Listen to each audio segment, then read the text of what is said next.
اب لوگ انتظار کر رہے ہیں کہ میں کچھ کہوں.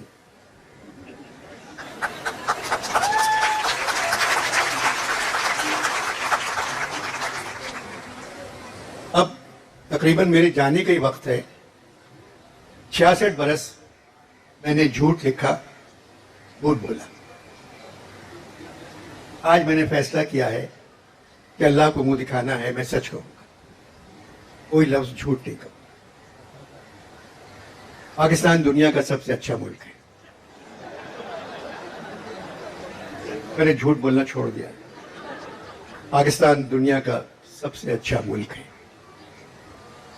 صوبہ سندھ میں ایسی مردم شماری ہوتی ہے پوری دنیا میں نہیں ہوتی.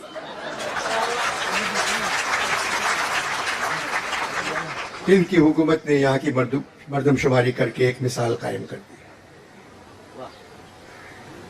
کوئی غریب نہیں ہے پاکستان میں. ایک آدمی غریب نظر نہیں آتا، نہ سڑکوں پہ، نہ گاؤں میں، نہ دیہاتوں میں. سب امیر ہیں. پاکستان پہ قرضہ نہیں ہے، ایک آنے کا قرضہ نہیں ہے. جو پیسے ہمارے دیے ملے ہیں ہمیں وہ تحفہ ہے، اور گفٹ کو قرضہ نہیں کہتے.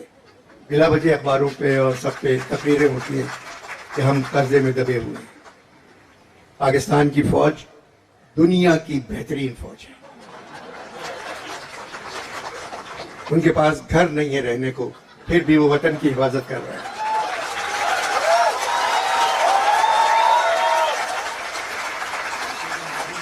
ان کے پاس گاڑیاں نہیں ہیں، وہ پیدل سرحدوں پہ جاتے ہیں. اب اتنی خوشی کی بات ہے کہ ہمارے فوجی سپاہیوں نے، آرمی نے، نیوی کے افسروں نے، پولیس نے اور دوسری اسپیشل فورس نے مل کے 2 دہشت گرد مار دیے. یہ دنیا میں نہیں ہوتا ایسا. ہماری کرکٹ ٹیم دنیا کی سب سے اچھی کرکٹ ٹیم. علامہ نے جو خواب دیکھا تھا اس سے کہیں زیادہ پاکستان ہے. قائد اعظم کی محنت جگہ جگہ رنگ لا رہی ہے. 10 لاکھ بچے پچھلے 10 مہینوں میں اس لیے یہ ملک چھوڑ گئے کہ اب کسی برے ملک میں جا کے رہتے ہیں. یہ تو بہت اچھا ہے. اور میں اس ملک کی کیا تعریف کروں جس نے مجھے کمائی کا رستہ دکھایا، جس نے مجھے لکھنا سکھایا، جس نے مجھے بولنا سکھایا. ایسا ملک اور کہیں نہیں ہے. بس قسمت ہے کہ 2 بڑے بڑے برے ملک ہمارے آس پاس ہیں. سامنے ہندوستان ہے، پیچھے افغانستان ہے. قائد اعظم کو یہ پلاٹ لینے کی کیا ضرورت تھی؟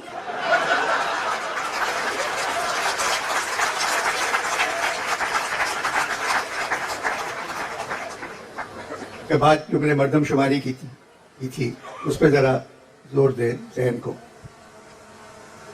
مردم شماری بہت ضروری ہے. اور کراچی جیسے شہر کے لیے جہاں 3 کروڑ لوگ رہتے ہیں، 3 کروڑ رہتے ہیں، مگر سرکار کراچی میں صرف مردوں کو گنتی ہے مردم کی وجہ سے، عورتوں کو نہیں گنتی. وہ سمجھتی ہے مردم شماری صرف مردوں کی ہوتی ہے. ایسا نہیں ہونا چاہیے. مگر اللہ تعالیٰ کرم ہے، ان تمام اچھائیوں کے باوجود پاکستان میں لوگ زندہ ہیں. کب کا مر جانا چاہیے تھا. اور مرتے اس وجہ سے نہیں ہیں کہ سارے ڈاکٹر باہر چلے گئے. جو باہر 15-20 ہزار ڈاکٹر باہر ہیں، وہ اگر پاکستان میں ہوتے تو ہم سب مر چکے ہوتے. چلے اس بات کی خوشی منائیں اور اس کے بعد سب مل کے کہیں پاکستان زندہ باد، زندہ باد. ابھی میں لاہور سے آیا ہوں، وہاں کچھ کہہ گیا تھا، اس وجہ سے کچھ نہیں کہہ رہا ہوں. کراچی کی اردو کانفرنس میں کچھ کہا تھا، اب نہیں کہوں گا. شاہ صاحب نے کہا انور بھائی میری عزت کا سوال ہے، اسی کے بارے میں کچھ مت کہیں. میں نے کہا شاہ صاحب میں صرف اسپیشل بچوں کے لیے کہہ سکتا ہوں. تو کہہ لے کہ کہیں. میں نے کہا وہی تو پاور میں ہے. ایک آدمی نارمل نہیں، پھر بھی پاکستان زندہ باد. انور بھائی اور یو پی کے حوالے سے آپ مبارکباد ان کو بنتی ہے نا. یہ آکسفورڈ والے تو کمال کرتے ہیں، دور دور سے لوگوں کو بلاتے ہیں اور پھر قریب نہیں آتے. ارشد میاں بہت اچھے ہیں, بہت محنت کرتے اور ہمیشہ کامیاب رہتا ہے. لاہور میں جو شاہ صاحب میلہ لگا کے آئے ہیں, ایسا میلہ پنجاب میں کبھی زندگی میں لگا ہی نہیں. مطلب سوچ نہیں سکتے آپ لوگ کہ کیا ہوا ہے لاہور میں. سڑکیں بند, مال روڈ پہ ٹریفک بند, تباہی, اور ایک لگا کہ پنجاب پہلی مرتبہ جاگا ہے. اور پنجاب جاگتا ہے تو سبھی جاگ جاتے ہیں, مگر پھر جاگنے کے بعد پنجاب فوراً سو جاتا ہے. مگر یہ کہ شاہ صاحب نے کمال کیا وہاں. ایک ادبی فیسٹیول بہت ہو رہے ہیں. اس سے پہلے ایک اور ادبی فیسٹیول ہوا فلیر ہال میں, پھر شاہ صاحب کا فیسٹیول ہوا, پھر لاہور میں ہوا, یہ کراچی میں آکسفورڈ کا, اسلام آباد میں ہے, گوادر میں ہے. مطلب ادیب مرتے جا رہے ہیں اور فیسٹیول ہوتے جا رہے ہیں. کم سے کم ادیبوں کو زندہ رہنا چاہیے ایسے فیسٹیول اٹینڈ کرنے کے لیے. مگر اب تو یہ لگ رہا ہے کہ جب میرا انتقال ہوگا تو کوئی پڑھا لکھا فاتحہ پڑھنے بھی نہیں آئے گا, کیونکہ سب جا رہے ہیں. اس ملک میں ایسا نہیں ہونا چاہیے. پڑھے لکھے لوگوں کو زندہ رہنا چاہیے, حکومت کو ان کا خیال کرنا چاہیے.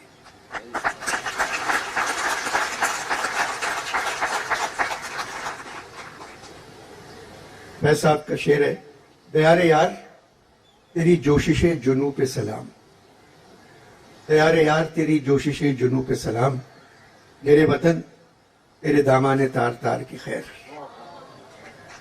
اس شعر کے بعد ہم کیا کہہ سکتے ہیں؟ صرف امید رہ گئی ہے نوجوان لڑکے لڑکیوں سے.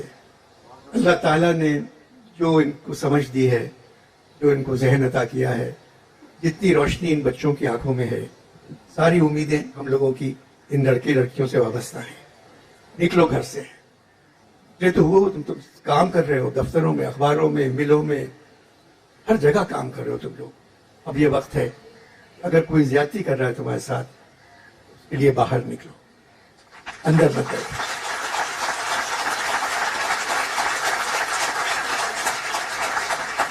تم ہی لوگ ہو. اقبال کا خواب بھی تم ہو, قائد کی محنت بھی تم ہو. ہم لوگوں نے کچھ نہیں کیا, ڈھیلے کا کام نہیں کیا میری عمر کے لوگوں نے. خالی میرا کام یہ نہیں ہے کہ میں ٹیلی ویژن پہ آ کے ہر ہفتے لوگوں کو خوش رکھوں. میرا کام دوسرا تھا, پڑھانا تھا, بچوں کو پڑھانا تھا. میں نہیں کر سکا وہ کام. ہر کام حکومت سے مت چھوڑو, کیونکہ وہ تو کچھ نہیں کر سکتی, کچھ نہیں کر سکتی. قاعدہ بھی بدل دیا گیا ہے. ABCD اب نئی جو آئی ہے, ABCD EFGHQ. اس کے بعد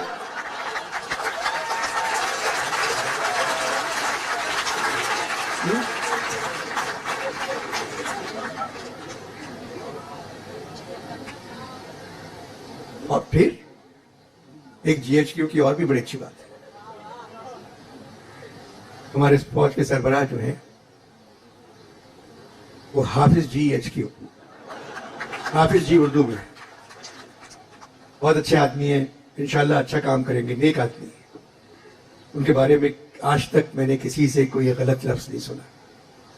میں جن حالات میں رہتے ہیں, لوگ شاہ صاحب نے مجھ سے کہا ہے کہ زہرا آپا کی ایک نظم سنا دیں. سنا ہے جنگلوں کا بھی کوئی دستور ہوتا ہے, سنا ہے شیر کا جب پیٹ بھر جائے تو وہ حملہ نہیں کرتا, درختوں کی گھنی چھاؤں میں جا کر لیٹ جاتا ہے. ہوا کے تیز جھونکے جب درختوں کو ہلاتے ہیں تو مینا اپنے بچے چھوڑ کر کوے کے انڈوں سے پروں کو تھام لیتی ہے, کوے کے انڈوں کو پروں سے تھام لیتی ہے. سنا ہے گھونسلے سے کوئی بچہ گر پڑے تو سارا جنگل جاگ جاتا ہے. اسی ندی کے پانی میں بہے کے گھونسلے کا گندمی سایہ لرزتا ہے تو ندی کی روپہلی مچھلیاں اس کو پڑوسی مان لیتی ہیں. کوئی طوفان آ جائے, کوئی پل ٹوٹ جائے تو کسی لکڑی کے تختے پر گلہری, سانپ, چیتا اور بکری ساتھ ہوتے ہیں. سنا ہے جنگلوں کا بھی کوئی دستور ہوتا ہے. خدا بندہ جلیل و معتبر, دانا و بینا, منصف و اکبر, میری اس سرزمین پر جنگلوں ہی کا کوئی دستور نافذ کر. بہت بہت روزنامہ قدرت کی ویڈیو دیکھنے کے لیے ابھی YouTube چینل پر سبسکرائب کریں اور بیل آئیکن پر بھی کلک کریں۔